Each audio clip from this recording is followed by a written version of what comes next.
السلام عليكم ورحمة الله وبركاته. هنعمل النهاردة معانا نص كيلو كوسة هنعملهم، وادي نص طماطم ونص كوسة هنخرطها ونقطعها وهنعملها مع بعض. بصوا يا حبايب، بعملها كده اهو بالمقوار، تدي شكل حلو قوي في الطبيخ، جميلة. هنطبخها كده اهوت ونمشي حالنا. النهاردة ناكل كوسة بقى وحبة رز اهو خلاص. انا احب اعملها كده، بتدي لون حلو قوي وبعدين بتدي شكل حلو في الاكل اهو. هنعملها كده ونقطعها. اي يا حبيبي، بحب اقطعها كده ومحمله كده حلوه، القطعه كده حلوه اهي عشان ما تتهريش اهي. بحب التقطيعه دي مع الكوسه اهي، والصغيره قوي بعملها كده اهي مدوره، تبقى جميله قوي في التقطيع اهي. والكبيره شويه بقطعها محمله، وحلوه مغذيه للقلب، مغذيه للاطفال، مغذيه لكله، جميله يعني، مش حلوه تغيير والله.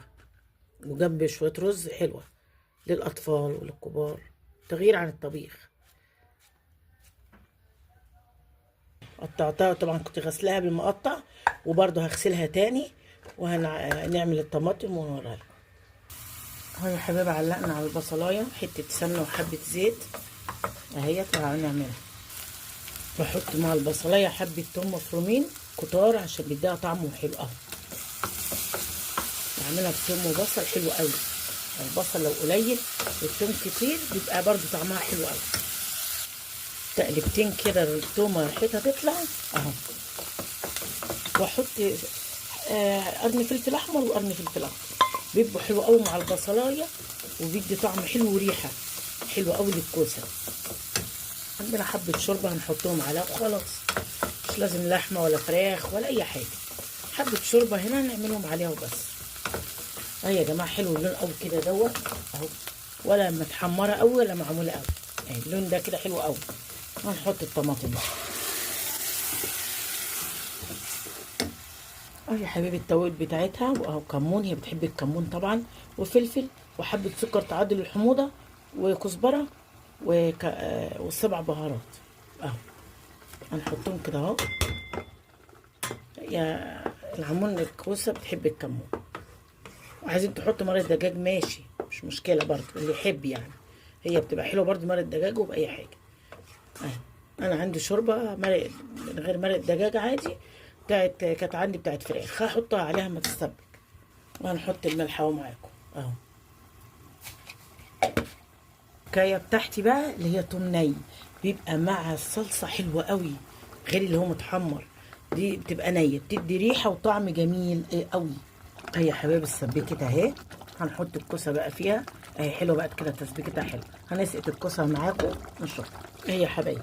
الكوسه حطها جميله، وشوفوا الخضار حلوه وطازه هي صراحه حلوه قوي.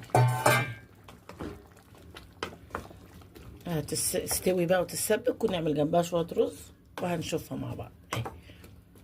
شايفين جميله ازاي؟ شايفين تحفه والله، والريحه ايه ما اقولكوش عليها اهي يا حبايبي. شايفين شكلها اهي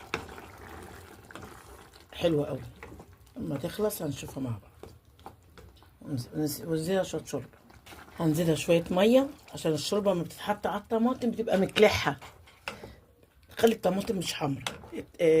نص كوبايه ميه او كوبايه ميه وتغلي ونحط الشوربه اهي. غليت بشويه الميه اهي، هنحط بقى الشوربه هي اللي عندي اهي. شويه شوربه همت عليها وهتستوي بقى وتتسبك مع بعضها، ما بتاخدش سوا كتير، ونعمل حبه رز جنبها وخلاص.